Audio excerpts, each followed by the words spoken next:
बहुत बहुत धन्यवाद।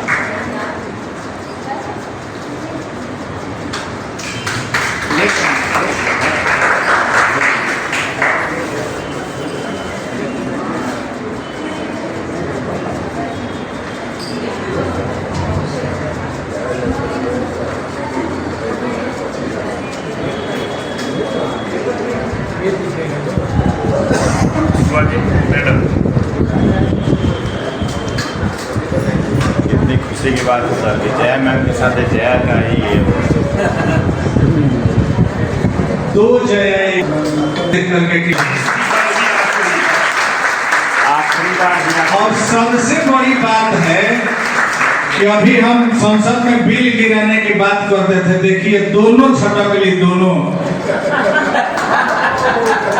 गिराते रहो महिला बिल, पुरुषों छटक ले गई दोनों। प्रतिभागी भी ज्यादा महिलाएं ही रही। जमाना आ रहा है।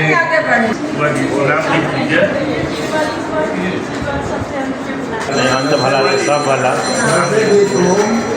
प्रथम थी कैसे थी कि कल भी सर आप हमको अंत में बुलाए, आज भी अंत में, और अभी कभी भी ना रहे थे कि आज भी सर अंत में बुलाए। प्रथम हुई लेकिन अंत में बुलाए। नीचे से तुम्हारा नाम पढ़ दे तो प्रथम हो जाओगे। क्या बात। हमने उल्टा नाम भेंट करके भी विदा किया सर। कि फसल बचने के बजाय वहाँ पे बहुत भीषण अकाल पड़ा।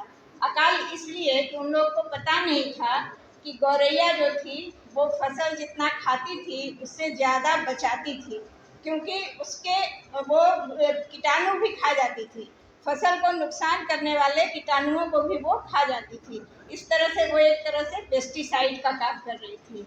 तो चिड़िया तो ख़त्म हो गई, गौरैया तो ख़त्म हो गई, लेकिन फसल भी ख़त्म हो गई और इस तरह की बहुत भीषण अकाल पड़ा और करोड़ों लोग मरे थे।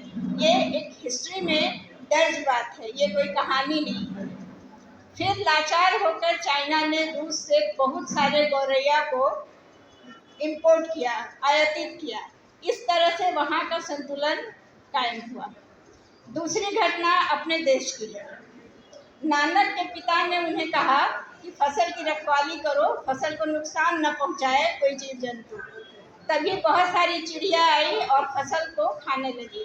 नानक ने देखा और कहा, राम की चिड़िया राम का खेत, खा ले चिड़िया भर भर पेट। ये हमारे यहाँ की थीसिस थी। और वहाँ फसल इतनी ज़्यादा हुई कि लोग हैरान रह गए कि नानक ने ये क्या किया। कहने का मतलब ये कि इस ब्रह्मांड में हम अकेले नहीं हैं। चांद पर जब पूर्णिमा का समय आता है तो चांद का असर समुद्र पे दिखता है, समुद्र की लहरें ऊंची हो जाती है।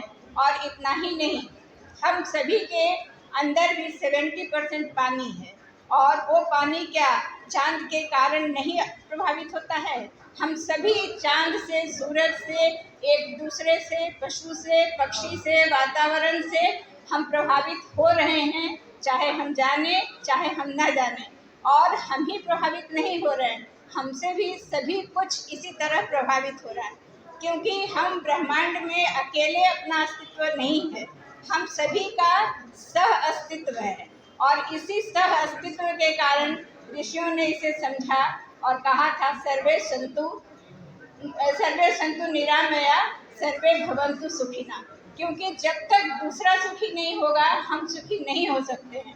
बगल में कोरोना हुआ तो क्या हमें होने का डर नहीं था? बगल में टीबी अगर किसी को है तो वो एयरबॉर्न डिजीज है, उससे आज न कल हम भी प्रभावित होंगे।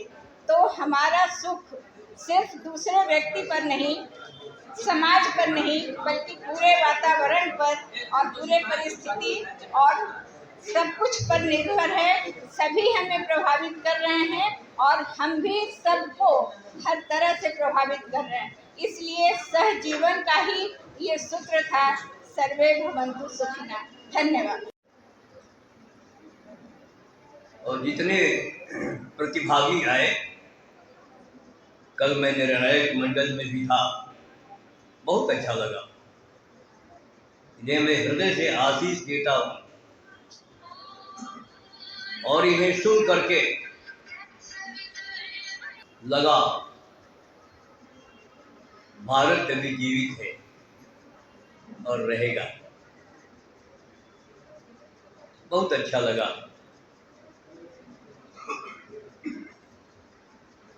कुछ सूत्र वाक्य हैं जो इन बच्चों के वक्तव्य में आए हैं। गुरुर् ब्रह्मा गुरुर्विष्णु गुरुर्देवो महेश्वरः, सर्वे भवन्तु सुखिनः, योगक्षेमं वहाम्यहम्, मातृदेवो भव पितृदेवो भव आचार्य देवो भव अतिथि देवो भव। और भी भारतीय संस्कृति के कुछ सूत्र हैं। लेखन में और वक्तव्य में इन सूत्रों का प्रयोग हम करते हैं।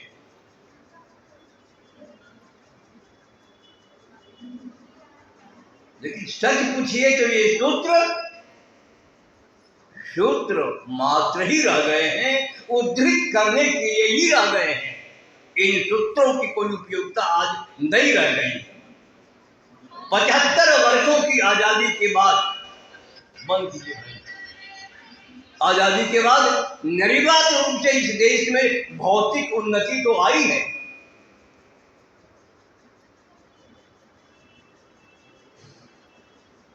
लेकिन भारत कहाँ गया है?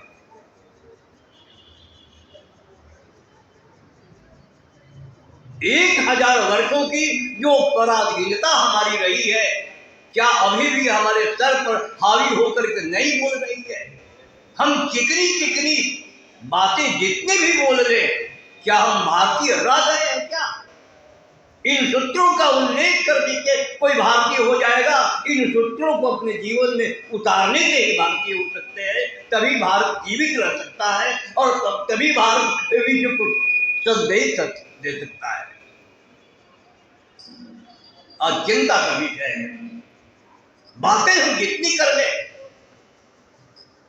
अपने किचन को ही देख ले हम, हमारा किचन रह गया है क्या? हमारे यहाँ किचन को पाक शास्त्र कहा जाता है, पाक घर कहा जाता है। वह मंदिर है घर का, जिसके घर का किचन अपवित्र हो गया, वह परिवार भी अपवित्र हो गया, पूरा समाज भी हो गया। क्या उसमें आधुनिकता नहीं आई है क्या?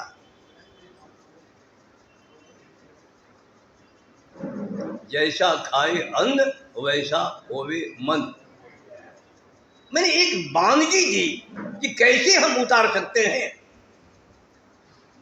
सर्वे भवन्तु सुखिनः। क्या आज का कोई व्यक्ति अपने पड़ोसी को जानता भी है क्या? जो सत्य है उसको स्वीकार कीजिए और उसको देखिए। कोई अपने पड़ोसी को नहीं जानता है, पड़ोसी से कोई प्रयोजन नहीं है। प्रयोजन है तो अपने आप को। आंग्ल संस्कृति से आया हुआ जो व्यक्तिवाद है, इंडिविजुअलिज्म अंग्रेजी में कहते हैं, वह व्यक्तिवाद हमारे ऊपर हावी है। हर व्यक्ति व्यक्ति केंद्रित है, हर व्यक्ति परिवार केंद्रित है।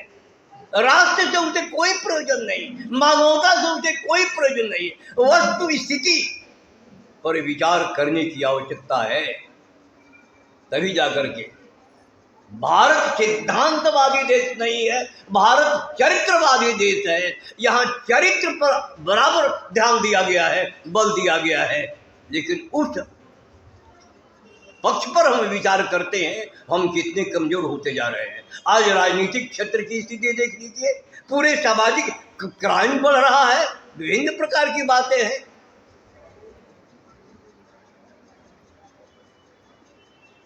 जया जी की चिंता है और चिंता स्वाभाविक है। सही दिशा में हमारा विकास नहीं हो रहा है।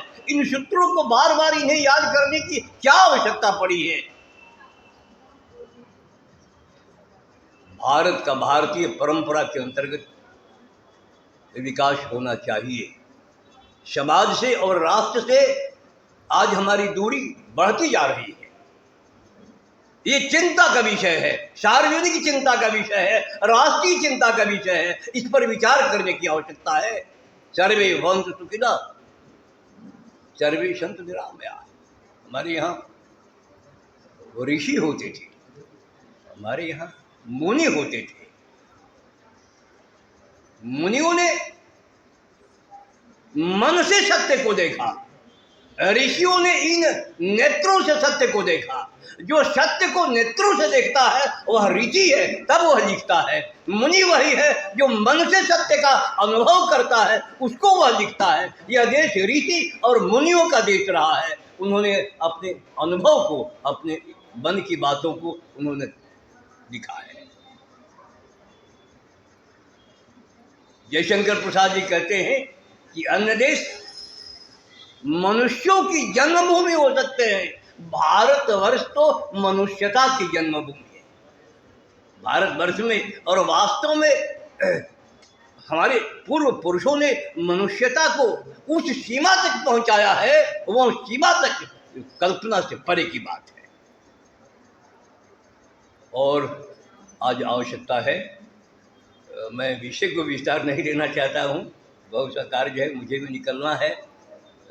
मैं पुनः डॉक्टर जया जैन जी को, उनकी मंडली सहयोगियों को और जो सहभागी छात्र छात्राएं हैं उन सबको मैं अपनी ओर से आशीर्वाद देता हूँ, शुभकामना व्यक्त करता हूँ। यह कार्यक्रम नहीं, यह महायज्ञ है। इस महायज्ञ में प्रत्येक व्यक्ति का सहयोग आवश्यक है और यह अनंत काल तक यह चलना चाहिए।